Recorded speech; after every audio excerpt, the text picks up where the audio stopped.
Dahil nakapagpaandar tayo ng 8 motor na pang patrol, ito yung tinrade nila sa akin, motor na nalipasan na ng ilang taon.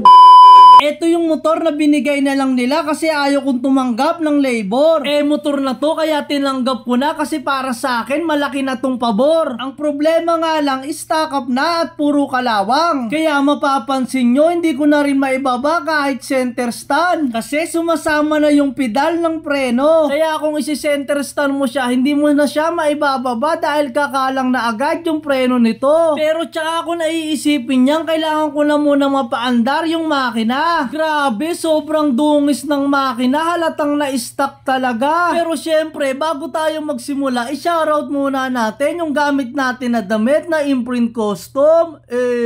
Baka imprint custom yan. Tsaka ako muna sinubukan kung mapapadyakan ko ba. Kaya lang sobrang tigas, ayaw mapadyakan kahit sinampahan ko na. Ilang beses kong sinubukan, kaya lang ayaw talaga. Kaya alam nyo na, baba na naman yung makina. Kaya binaklas ko na agad yung mga kaha para masimulan. Yan kasi yung kailangan baklasin para makita yung makina nyan. Ayan yung makina, sobrang dungis, kapit na kapit yung mga dumi. Tsaka ako binaklas yung tambutso, ito kasi yung una kong diskarte. Tsaka ako binaklas yung spark plug, tsaka ako kasi padadaanin yung magic fluid ko. Tsaka ako binaklas yung karburador at inikot-ikot ko yung magneto. Ito kasi muna yung una kong paraan bago ko biyakin yung makina nito. Kaya kapag konti lang yung kalawang, mas mapabilis mong mapapagalaw yung piston nito. Ayan yung nilagay ko na brake fluid, binuga ng barbula. Tsaka ako sinubukan kung mapapadyakan ko na. Positive, napapadyakan na.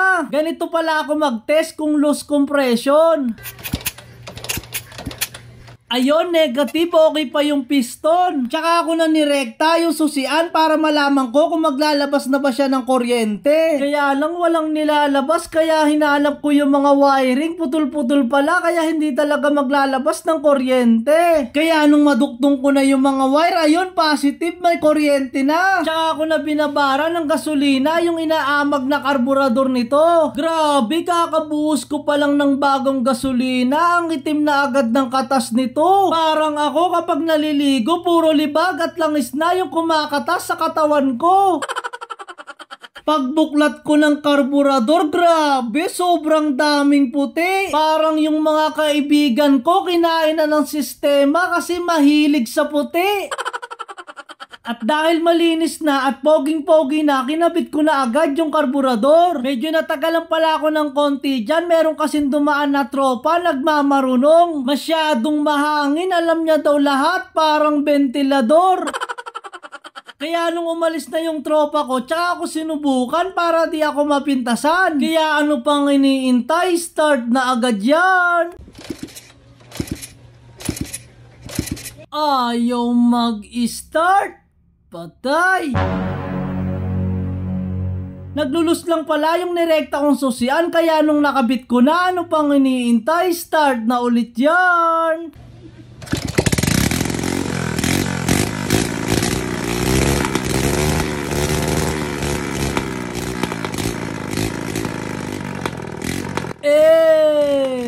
Apagaangas!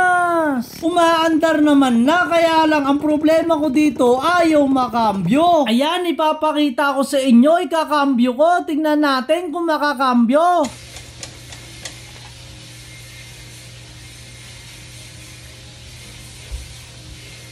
Pinupersa ko na, kaya lang ayaw talaga, kaya kailangan talagang buksan yung makina. Kaya abangan nyo yung part 2 nito, ipapakita ko sa inyo kung anong gagawin ko. Kaya salamat sa panonood.